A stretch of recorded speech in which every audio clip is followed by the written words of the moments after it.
श्री श्री श्री सद्गुरू बसवारूढ महास्वामीजी मठातर्फे श्री सद्गुरू बसवारूढ महास्वामीजींच्या सुवर्ण महोत्सवी समाधी वर्षानिमित्त 26 ऑगस्ट ते 1 सप्टेंबर दरम्यान आयोजित अतिरुद्र स्वाहाकारात हवीर द्रव्यांच्या 24,74,329 आहुत्या अर्पण केल्या जाणार आहेत। या दरम्यान 121 पुरोहितांकडून रुद्राची तब्बल 14,641 आवर्तने होणार आहेत, अशी माहिती मठाधिपती श्री शिवपुत्र महास्वामीजी यांनी दिली। विश्वशांती व धर्मजागृतीसाठी श्री श्री सद्गुरू बसवारूढ महास्वामीजी मठ ट्रस्टतर्फे 7 दिवसांचा महाकल्याणकारी अतिरुद्र स्वाहाकार विमानतळापाठीमागील कस्तुरबा नगर येथील मठात करण्यात येत आहे।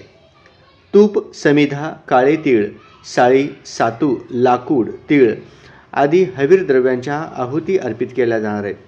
यात श्री अतिरुद्र मंत्राने अभिमंत्रित 11,000 रुद्राक्ष वाटप, गोशाळा भूमिपूजन, मातृशक्ती पुरस्कार, आदर्श प्रशासकीय अधिकारी पुरस्कार, जीवन गौरव पुरस्कार, बसवज्योती पुरस्कार, धर्मसभा आदी धार्मिक कार्यक्रम होणार आहेत। दररोज सकाळी 7 ते सायंकाळी 6 वाजेपर्यंत रुद्राभिषेक, भस्मार्चन, बिल्वपत्रार्चन, हवन, श्री शिवपुराण, प्रवचन, अष्टावधान सेवा, मंत्रपुष्प, महामंगल आरती होणार आहे। अतिरुद्र स्वाहाकाराच्या दर्शनाकरिता येणाऱ्या भाविकांसाठी दररोज महाप्रसाद वितरणही होणार आहे। अतिरुद्र स्वाहाकार व रुद्राभिषेकासाठी नाव नोंदणी सुरू असून श्रीशैल जम्मा 84 85 83 06 44 किंवा प्रसाद उलागडे 90 21 52 99 70 यांच्याशी संपर्क साधावा। दरम्यान अतिरुद्र स्वाहाकारानिमित्त रविवारी शहरातून मिरवणूक काढण्यात येणार आहे।